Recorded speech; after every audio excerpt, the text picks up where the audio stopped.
स्वागत है दोस्तों। आज के इस एक्सप्लेनर में सीधे जापान की एक बहुत ही रहस्यमयी और रोंगटे खड़े कर देने वाली किंवदंती की गहराई में उतरते हैं। आज बात होगी the legend of the Okiku doll की। ये एक ऐसी कहानी है ना जो इतिहास, इंसानी जज्बातों और कुछ ऐसी अजीबोगरीब घटनाओं से जुड़ी है जिन्हें आज तक विज्ञान भी पूरी तरह से डीकोड नहीं कर पाया है। तो चलिए बिना किसी देरी के एक सदी पुरानी इस खौफनाक घटना को स्टेप बाय स्टेप समझते हैं।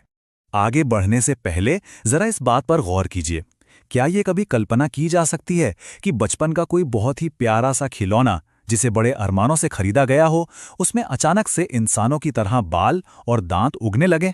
सुनकर किसी हॉरर फिल्म का सीन लगता है ना, लेकिन आज के सोर्स मटेरियल का जो मेन बेस है वो यही चौंका देने वाली घटना है। तो आखिर ये सब शुरू कैसे हुआ? आइए इसकी जड़ तक पहुंचते हैं। एक्ट 1, एक मासूम और प्यारा तोहफा। देखिए, कहानी की शुरुआत होती है साल 1918 के जापान से। उस वक्त सुजुकी परिवार काफी आर्थिक तंगी से गुजर रहा था। पिता मजदूरी करते थे और मां सिलाई का काम। घर में एक 17 साल का लड़का था जिसका नाम था इकीची, और उसकी एक 4 साल की छोटी बहन थी किकुको। अब किकुको का चौथा जन्मदिन आने वाला था और उसे एक सुंदर सी डॉल चाहिए थी। पैसों की तंगी की वजह से माता पिता ने तो साफ मना कर दिया, लेकिन इकीची से अपनी छोटी बहन की उदासी देखी नहीं गई। उसने पूरे 1 महीने तक छोटे मोटे काम किए, पाई पाई जोड़ी और अपनी बहन के लिए वो गिफ्ट खरीदी लिया। सच में ये एक बहुत ही मासूम और दिल छू लेने वाला कदम था। जब इकीची बाजार गया तो उसकी नज़र एक बड़ी ही खास डॉल पर पड़ी। इस डॉल ने एक ट्रेडिशनल लाल किमोनो पहना हुआ था। इसके बाल बिल्कुल काले थे और ठीक गर्दन तक आते थे। लेकिन जो बात इसे सबसे अलग बनाती थी वो थी इसके चेहरे की शांति और इसकी गहरी आंखें। वो आंखें ऐसी लगती थीं मानो वो सब कुछ देख और समझ रही हों। खैर, किकुको को ये डॉल इतनी ज्यादा पसंद आई कि उसने फौरन इसका नाम ओकीकू रख दिया। वो उसे नहलाती, उसके बाल संवारती और सोते जागते हमेशा अपने सीने से लगाकर रखती थी। लेकिन अफसोस, ये खुशियां ज्यादा दिन तक टिक नहीं पाईं। एक दिन बाहर खेलते समय नन्ही किकू को एक मच्छर ने काट लिया और उसे बहुत ही भयानक मलेरिया हो गया। बुखार और दर्द से तड़पते हुए भी उस बच्ची ने अपनी आखिरी सांस तक उस ओकीकू डॉल को अपने सीने से लगाए रखा। और इस तरह मात्र 4 साल की छोटी सी उम्र में उस नन्ही जान का एक बेहद ही दुखद अंत हो गया। जाहिर है, ये पूरे परिवार के लिए एक ऐसा सदमा था जिससे उभरना नामुमकिन सा था। अब इस दर्दनाक घटना के बाद जो हुआ, उसे समझने के लिए हमें उस समय के जापानी रीति रिवाजों को थोड़ा समझना होगा। दरअसल जापान में एक पुरानी परंपरा रही है कि अंतिम संस्कार के समय मरने वाले की सबसे पसंदीदा चीज को भी उनके शरीर के साथ ही जला दिया जाता है। सुजुकी परिवार भी यही चाहता था कि ओकीकू डॉल को किकुको के साथ विदा कर दिया जाए, लेकिन किसी वजह से मंदिर प्रशासन ने इसकी इजाजत नहीं दी। तो मजबूरन परिवार ने उस गुड़िया को किकुको की याद में घर के मेन हॉल में एक शेल्फ पर सजा कर रख दिया। और दोस्तों, बस यहीं से कहानी एक ऐसा नया मोड़ लेती है जिसकी किसी ने कल्पना भी नहीं की थी। एक बार इस पूरी किंवदंती की टाइमलाइन पर नजर डालते हैं। 1918 में डॉल खरीदी गई, उसके तुरंत बाद वो दुखद मौत हुई। फिर शुरू हुआ पूरे 20 सालों का एक लंबा और खौफनाक सिलसिला। और सबसे हैरानी की बात तो ये है कि आज 100 से भी ज्यादा साल बीत जाने के बाद भी ये मामला पूरी तरह से खत्म नहीं हुआ है। मतलब एक छोटी सी घटना का एक सदी लंबे रहस्य में बदल जाना लिटरली रोंगटे खड़े कर देता है। एक्ट 2, श्रापित डॉल का खौफ। डॉल को हॉल में रखने के कुछ ही समय बाद सुजुकी परिवार के उस छोटे और शांत से घर में अजीब सी दहशत फैलने लगी। अब जो घटनाएं शुरू होने वाली थीं, वो किसी का भी खून सुखाने के लिए काफी थीं। रात के गहरे सन्नाटे में घर के अंदर कुछ ऐसा होने लगा जिसने पूरे परिवार के रातों की नींद हमेशा के लिए उड़ाकर रख दी। डर का ये माहौल धीरे धीरे बढ़ने लगा। सबसे पहले रात के समय हॉल से किसी बच्ची के धीरे धीरे हंसने और कुछ फुसफुसाने की आवाजें आने लगी। फिर एक दिन इकीची ने नोटिस किया कि किकुको की बनाई हुई कुछ ड्राइंग्स डॉल के आसपास बिखरी पड़ी थीं, जबकि घर की सारी खिड़कियां बंद थीं और वहां कोई हवा भी नहीं आ रही थी। लेकिन सबसे भयानक मोड़ तो तब आया जब एक दिन डॉल को वापस शेल्फ पे रखा जा रहा था। इकीची ने ध्यान से देखा कि डॉल के बाल, जो कभी सिर्फ गर्दन तक हुआ करते थे, वो अब बढ़कर कंधों तक आ गए थे। क्या कोई बेजान गुड़िया के बाल बढ़ते हुए सोच सकता है? शुरुआत में डॉल का चेहरा बिल्कुल शांत था और उसके बाल छोटे और एकदम काले थे। लेकिन उस त्रासदी के बाद ऐसा लगा जैसे उस बेजान गुड़िया में कोई जान आ गई हो। उसने अपनी पलकें झपकाना शुरू कर दिया था और उसके बाल वो सिर्फ लंबे ही नहीं हुए थे, बल्कि उनका रंग अब गहरे काले से बदलकर इंसानी बालों की तरह हल्का ब्राउन होने लगा था। यहां तक कि बालों के एंड्स भी स्प्लिट होने लगे थे, बिल्कुल किसी असली इंसान के बालों की तरह। ये कोई आम बदलाव तो बिल्कुल नहीं था।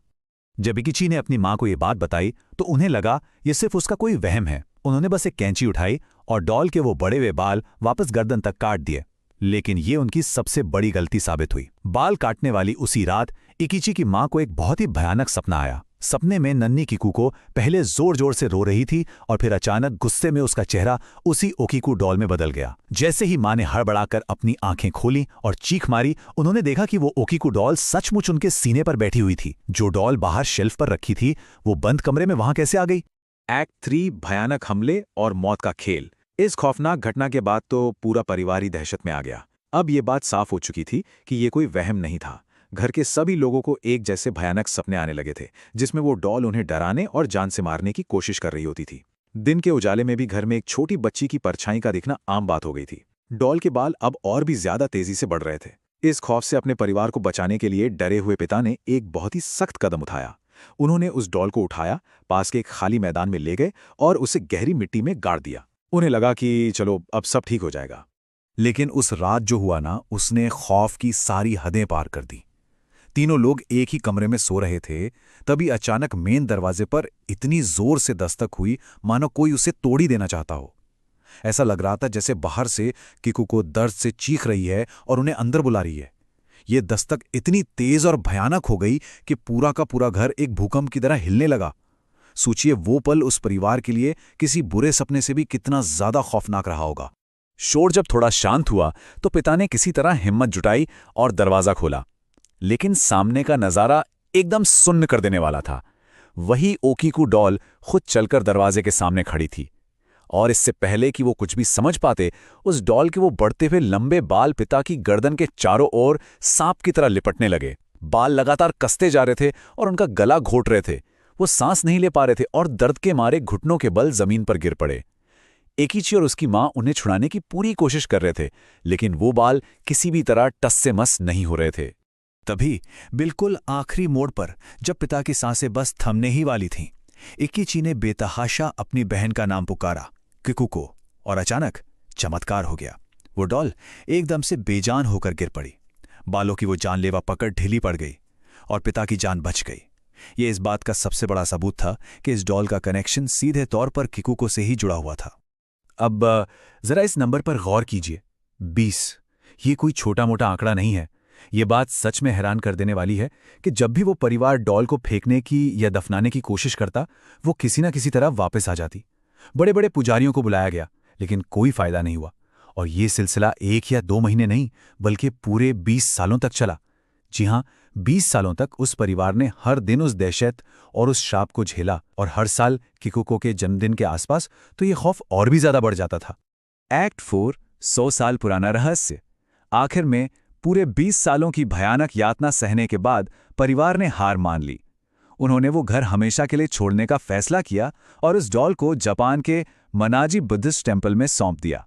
इस तरह जो कभी एक पारिवारिक श्राप था, वो अब एक सार्वजनिक रहस्य बन चुका था। सबसे दिलचस्प बात तो ये है कि मंदिर के बड़े बड़े भिक्षुओं ने भी उस डॉल को शुद्ध करने की तमाम कोशिशें की, लेकिन उस श्रापित डॉल पर किसी भी तरह की पूजा या मंत्र का कोई असर नहीं हुआ। तो सवाल ये है कि आज के समय में इस डॉल का क्या स्टेटस है? करीब 100 साल बीत जाने के बाद भी ये डॉल आज पूरी तरह से सुरक्षित रूप से मनाजी टेम्पल में रखी गई है। जो पर्यटक वहां जाते हैं वो इसे देख सकते हैं, लेकिन इसकी फोटो खींचना वहां पूरी तरह से बैन है। डॉल के बाल आज भी बिल्कुल इंसानों की तरह बढ़ते हैं और मंदिर के भिक्षु एक रूटीन के तहत समय समय पर उन्हें काटते हैं। और हाँ, वहां सबसे बड़ी चेतावनी ये दी जाती है कि जो भी इस डॉल की आंखों में बहुत देर तक लगातार देखता है, उसे भयंकर डरावने सपने आने शुरू हो जाते हैं। लेकिन अब जो तथ्य सामने आने वाला है, वो इस पूरी कहानी का लिटरली सबसे भयानक हिस्सा है। हाल ही में एक और खौफनाक डिस्कवरी हुई है। उस बेजान डॉल का मुंह अब धीरे धीरे अपने आप खुल रहा है, और यह सिर्फ खुल ही नहीं रहा है, बल्कि स्पष्ट रूप से देखा गया है कि उसके मुंह के अंदर अब छोटे छोटे इंसानी दांत बढ़ रहे हैं। ये एक ऐसा फैक्ट है जो साइंस, लॉजिक और तर्क सबसे बिल्कुल परे है, और ये इस पूरी कहानी को एक बिल्कुल नए और डरावने स्तर पर ले जाता है। और इसी के साथ ये कहानी एक बहुत ही गहरे और आखिरी सवाल पर आकर रुकती है। ये एक ऐसा सवाल है जिस पर हम सबको विचार करना चाहिए। सोर्स मटेरियल को देखते हुए क्या ये मुमकिन है कि नन्ही कीकुकू की आत्मा उस ओकीकू डॉल से हमेशा हमेशा के लिए जुड़ गई है, या फिर इन 100 सालों के इतिहास के पीछे कोई और ही गहरा अंधकार में रहस्य छिपा है। आज के इस एक्सप्लेनर में बस इतना ही। इन स्लाइड्स के जरिए हमने इस रहस्यमयी किंवदंती के हर पहलू को बारीकी से समझने की कोशिश की। सोचने पर मजबूर कर देने वाली इस कहानी से क्या निष्कर्ष निकाला जा सकता है, इस पर जरूर विचार कीजिएगा। इस विश्लेषण में साथ जुड़ने के लिए बहुत बहुत